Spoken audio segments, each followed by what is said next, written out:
అలనాటి మేటి అందాల తార జయప్రద గురించి ఎంత చెప్పుకున్నా తక్కువే. తమిళ అగ్రదర్శకుల్లో ఒకరైన కె. బాలచంద్రన్ తెరకెక్కించిన 'అంతులేని కథ', తెలుగు కళా తపస్వి కె. విశ్వనాథ్ డైరెక్షన్లో వచ్చిన 'సిరిసిరి మూవ' సినిమాలతో జయప్రద తన నటనతో ప్రేక్షకులను మెప్పించింది.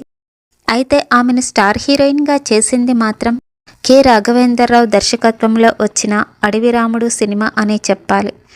నటరత్న ఎన్టీఆర్తో జయప్రద నటించిన తొలి సినిమా కూడా ఇదే కావడం మరో విశేషం.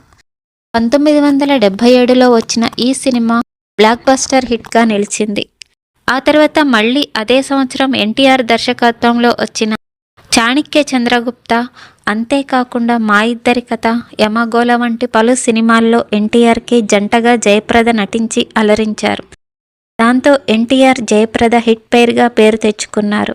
ఈ ఇద్దరి కలయికలో వచ్చిన దాదాపు అన్ని సినిమాలు ప్రేక్షకులను మెప్పించాయి.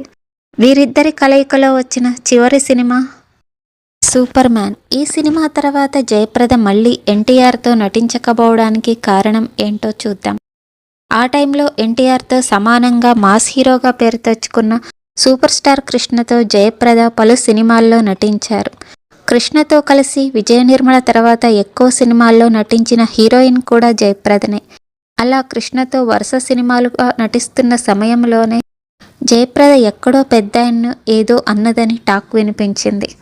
అది నిజమో కాదో తెలియకుండా కొందరు దాన్ని పెద్దది చేస్తూ ఎన్టీఆర్ వద్దకు తీసుకువెళ్లారు. ఇక దాంతో ఎన్టీఆర్ సైతం ఆమెను దూరం పెడుతూ వచ్చారు. ఆ తర్వాత ఎన్టీఆర్ శ్రీదేవి జోడీ జనాన్ని ఆకట్టుకోవడంతో అసలు ఎన్టీఆర్ సరసన జయప్రద ఊసు ఎవరూ ఎత్తలేదు.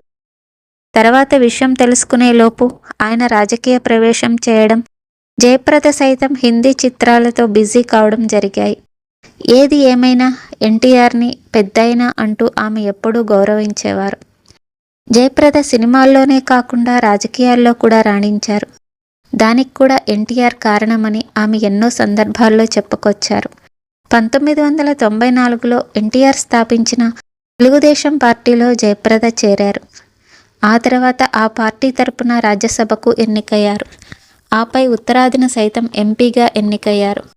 అలా ఎన్టీఆర్ కారణంగానే జయప్రద ఇటు సినిమాలను అటు రాజకీయాల్లోనూ రాణించారన్నది వాస్తవం. వీడియో మీకు నచ్చినట్లయితే ప్లీజ్ లైక్ చేయండి, షేర్ చేయండి, సబ్స్క్రైబ్ చేయండి. Thank you for watching.